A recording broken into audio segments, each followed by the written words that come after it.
Hi guys, Kian here. So my other phone isn't working right now, so I hope this camera is able to pick up the audio well enough. Anyway, I wanted to do somewhat of a quick-ish update. This would be the fifth creative log. Oh, this is too close. So this would be the fifth creative log. Haven't really been doing super a lot lately. I painted a bit more of my eyebrow house Dylan face up, so that's a ball jointed doll. Um, it's in the stage where it's like almost done, and me in the past I would have just pushed through and do all the steps that will lead up to it being done. Like currently it's left with gluing on the eyelashes, and then after that taking the final like completed pictures of it. But that's been it's the same doll head has been in the same stage for like a few weeks now. Before that I had a slightly productive period where I finished up the last few layers of MSC to seal it, put mica powder on it so that it's shimmery, seal it once more, and then after that I did quite a few layers of gloss to build it up to the desired shininess, as well as to do all the like lip lines. Yeah, so like instead of doing like a flat like lip gloss on the face up, I did like lines, so it's more subtle. And then it got me thinking about how things look in person versus how they appear on camera. And a lot of the stuff that I do, I like to dial it to how I like it to look in person. Like when you see the object being made and you are interacting with the object without a secondary medium, that being like the camera or a video or something, like you are just seeing it with your own eyes. It got me thinking about how things that are made to appear, how do I put this? Like there are things that are made to be appreciated in a certain form, and then there are things that are made to be appreciated via the camera, or as an intermediary to something else. So for example, I mean is like, for example, people doing makeup, right? Which is how I kind of think of face ups as, but I'm just going to talk about it in terms of makeup because I think that's probably easier for people to understand rather than talking about doll face ups. But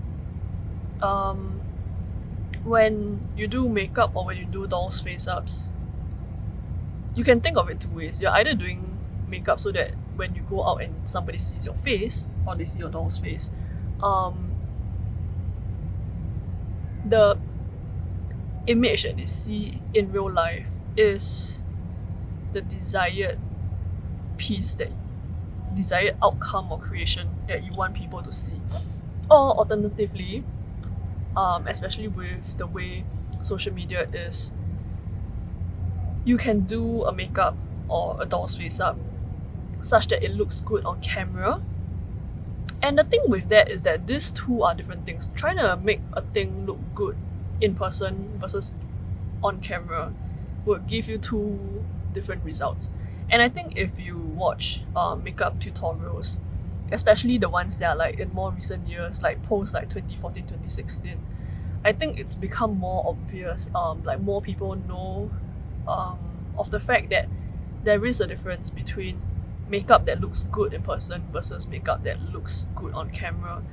And they are not always synonymous. And I don't just mean in terms of like, for makeup, I don't just mean in terms of like how cakey it is or how thick the layers are. I think that's a separate thing. I'm talking about other things that tend to be a bit more subtle and you can see it in person, but the camera will lose it. So the doll example would be mica. Mica powder is like a pearlescent shimmer iridescent. Well, iridescent is dependent, but it's kind of like shiny powder, very very fine. And when you see it on a doll's face in person, and you tilt it at various angles, you can really see the kind of very subtle. The way I like to do it, and I can't capture this very well on camera. I've tried, but I can't capture it very well on camera or on video.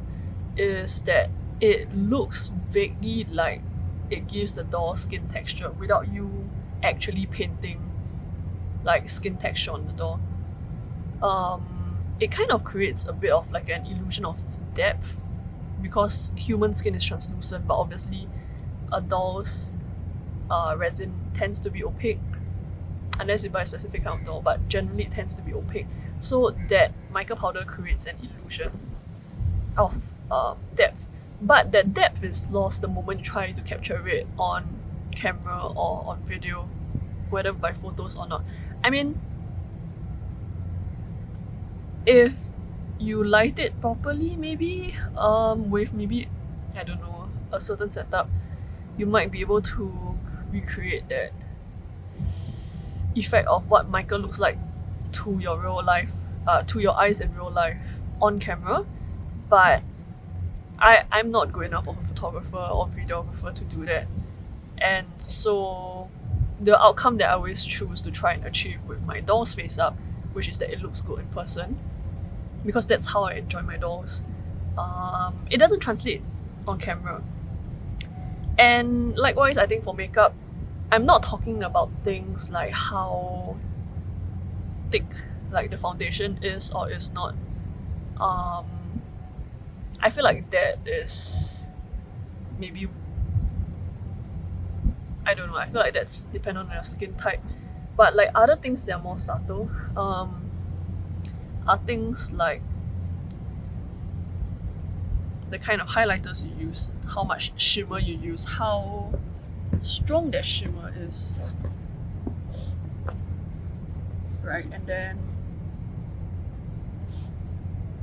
things like how much blush you use, where do you place that blush. Things like how much contour do you use. Do you rely on the fact that in real life when you're moving there's like shadows on your face? So like you might contour your nose, but unlike when you take photos where there is a certain, you have some control over the lighting because you can control what it looks like on camera.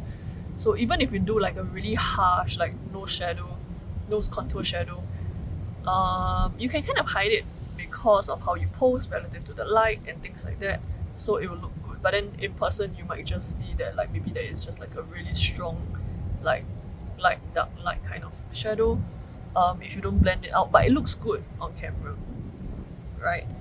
And things like how much 3D protrusions from the face there are. So things like eyebrow, hair textures, like how much do you comb it, when you are moving your head and things like that, how much does it protrude out from the side of your face, right? Eyelashes, do you just do mascara or do you do false lashes? It's not always that bigger is better.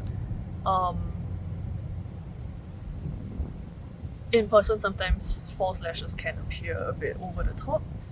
Or the other thing that I sometimes find a bit awkward about false lashes is like when it's close, the contrast between the eyelids and the lash band or the lash line is sometimes a bit obvious. And it might look good when it's open, but sometimes when it's closed, it's not as great. Stuff like that. So like, of course, the ultimate effect that you choose to achieve, the actual look that you have, depends on what you want. But like, whether you are trying to, kind of you want to use the word optimize, but that's not really the best word. The kind of look that you're trying to cater for, like your audience, whether that audience is in real life or someone who's going to see you over video, would detect how you would do that makeup or that face up, I think. And so coming back to the stuff I do, especially with dolls, I think dolls just happen to be one of the creation hobbies that I have in which there is a physical object that, to me personally, I primarily interact with without a secondary like lens of a camera.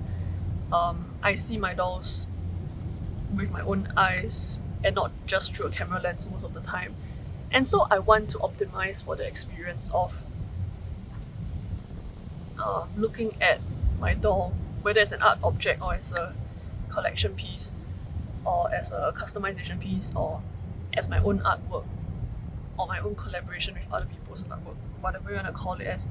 I want to look at it in person and be like, yes, I enjoy this finished product as it looks in real life. I don't really want it to be like, I like how it looks when like it looks nice on camera, but then like it's maybe a bit harsh to me in real life, a bit too stuck. And like the other stuff that I do, like writing, making videos, writing is a bit of a interesting situation in the sense that like I don't really think about font and stuff when I write. I kind of just try to get the words out. And generally when I think about it, I don't like to think of it as like very complex formatting. I want it to be something that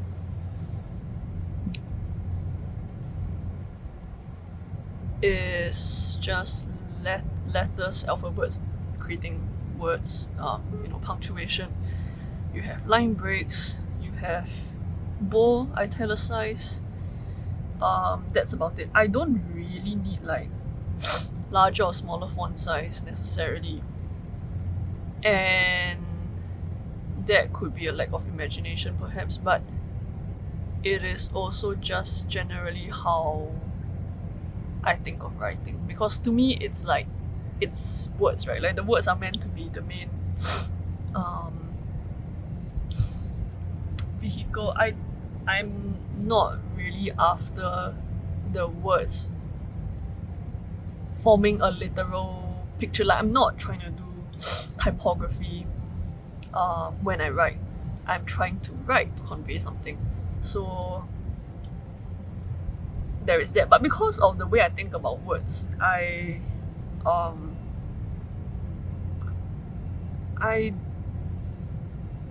don't envision them necessarily in terms of how they will appear. Like some of the poems that I've put on here as short videos, I never read them aloud, although that's what a lot of people say, you should read poems aloud. But as a reader who never reads anything aloud except with the voice that is reading inside my head, I guess that was just the way that I prefer it to be. Like I don't write text to the extent of writing literally like just text in a notepad, like the TXT document, but like it's only like a slight step up from that.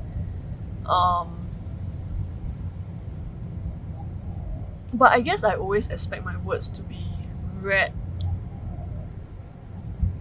by the eyes, but not to the extent of typography. I don't really know why that is the case, but that is kind of how I think about like my prose or my poems. And then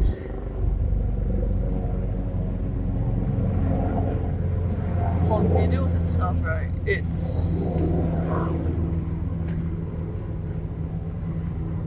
a bit different because the end product is meant to be this thing.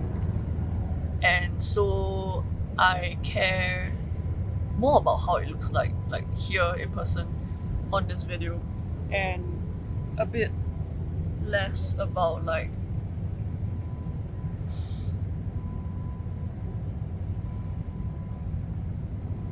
the object in the thing itself, meaning like, for example, me. I mean, of course, to some extent I care about how I look in it, because how I look affects how the video is. How I talk, how well or not well the audio is captured affects how the video is, and I still don't know whether this would sound alright, but like overall it's the experience of this thing as a video. But when it comes to something that is an object in real life, that is not like a video or photo that I intentionally make to share online, like dolls, or like back when I used to make jewellery for my doll, those to me are objects to be seen in real life and not primarily as objects to be shared on the internet. Like, if they are shared, they are like sold as the object to another person, and it will be shipped to that person so that they can admire it in real life with their own eyes and not just over a camera. But then when I make videos or I take photos that are meant for the internet, then obviously that medium is the final product. So what I mean to say is, like, photos of a doll, the photo is the artwork, but when it's just a doll, the doll is the artwork. And when I'm trying to paint a doll, I am looking at the doll itself as the final work. But when I'm trying to take a photo of a doll, how the doll itself looks like is a bit secondary to how I want the photo to look like, if that makes sense. And I don't really know where I'm going with this, except that like sometimes it's a bit difficult for me to reconcile these two things, because obviously, like the doll example I gave, I view the doll both as an end product in itself and also as an intermediary to photos, which is an end product, if that makes sense. Like, if you think of creation that way, like the creation is to optimize the photo, like to get what I want to convey on the photo, in which the doll is a model for the photo.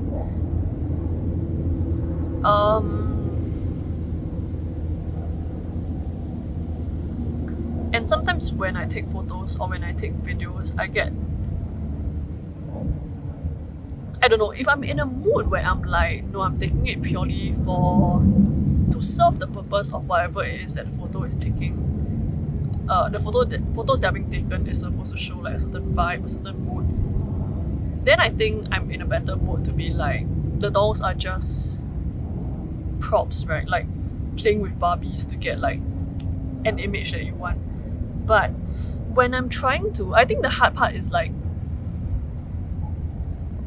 I guess if we go back to what I was trying to do with the finish-ish face up, is whenever I finish a face up, I don't have to, I guess, but I take finished photos so that I have a record of it, and I put that on Instagram, Tumblr, and it's not purely just to share, it's also for my own record, because sometimes I don't remember what I done, or I just want to like look through everything that I've done without taking out the actual dolls, like line up all of them and look at them. So it's easy to have a photo for reference, and that's the main reason why I take the photos. But I often get frustrated because the photos of my finished face up don't always look like how the face up itself actually looks like. And again, like I said, that could be because of my skill level as a photographer. But that's the thing, right? Like, so often we use photos to record what a completed piece look like, photos or videos. And so often that photo or video is really a secondary experience of the actual art object or the object. And I don't say this in a like bad way, but like that medium lies, the camera lies a bit, or like at the very least has its own biases. And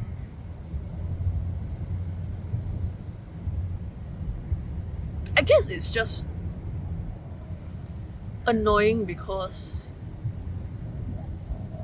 if there isn't that photo, it's difficult to share because the object is kind of, the beauty of it is that there is only one, and that is the same difficulty in trying to share that one object.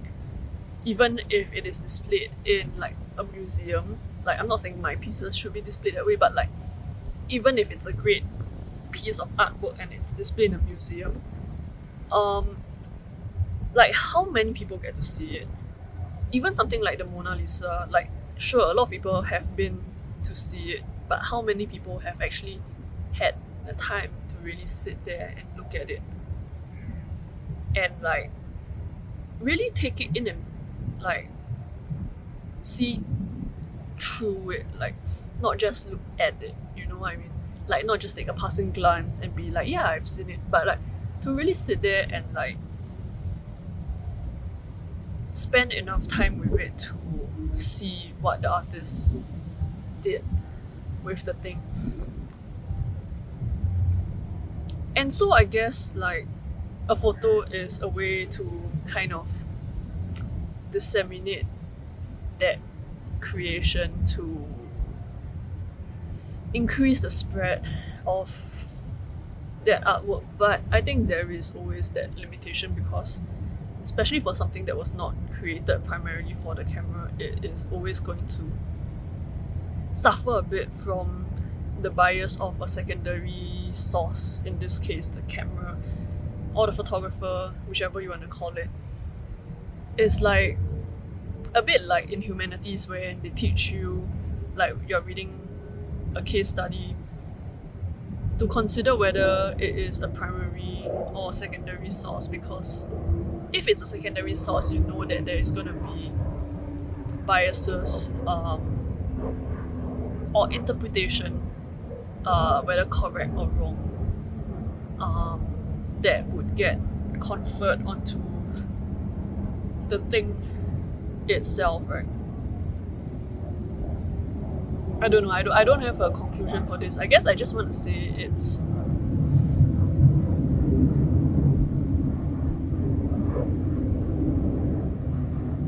I guess it frustrates me that like a photo of the thing that I made is never going to truly capture the essence of the thing that I made.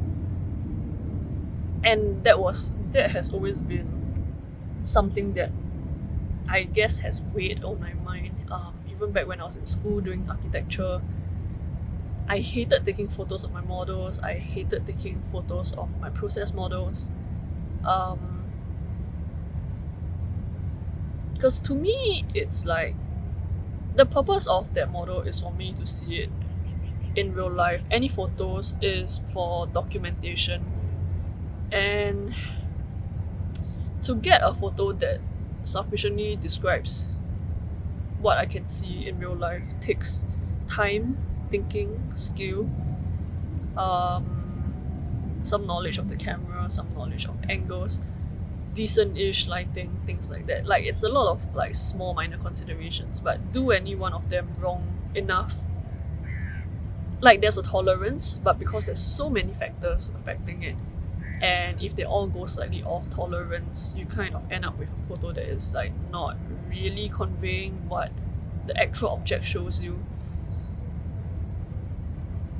Like in real life, I look at my dolls, they are shiny enough, there's plenty of mica powder on them. On camera, they look like they have one or two flecks of shiny bits when the light catches them. There is an uncountable number of mica powder on their face. It's just that on camera you can only see like, I don't know, like less than 10 flecks when it shows up when you turn and it catches the light. So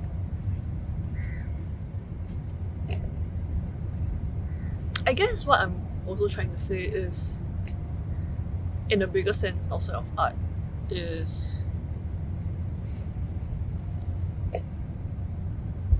related to like, do you live a life that looks good to the camera, to other people, or do you live one that makes sense to you? And the thing is, sometimes when it makes sense to you, it doesn't look like much to other people because of that translation error, of that bias of the camera lens, of the bias of society. But it's difficult to kind of stick to the conviction of being like, no, this object is meant to be observed and scrutinized, looked at, admired, scorned in itself, in real life, with my own two eyes, this art object, and that is how I'm going to make it. And it might not come across well on camera or even video, and I just have to make peace with that. And I'm still not really, I still have gripes with that, even for an art object, let alone like a person's life. It's not an easy thing to let go of, I guess. Other people's views. But yeah, I guess maybe that's why I have been delaying finishing up the face up, even though it's like 95% done, waiting just for eyelashes to be glued on and then taking photos. Well, of course the photos will then have to be edited and resized to be posted, but like in terms of the face up itself, just the photos being taken will kind of conclude that the face up is done, because even if I don't post the photos, at least I have a reference of the face up.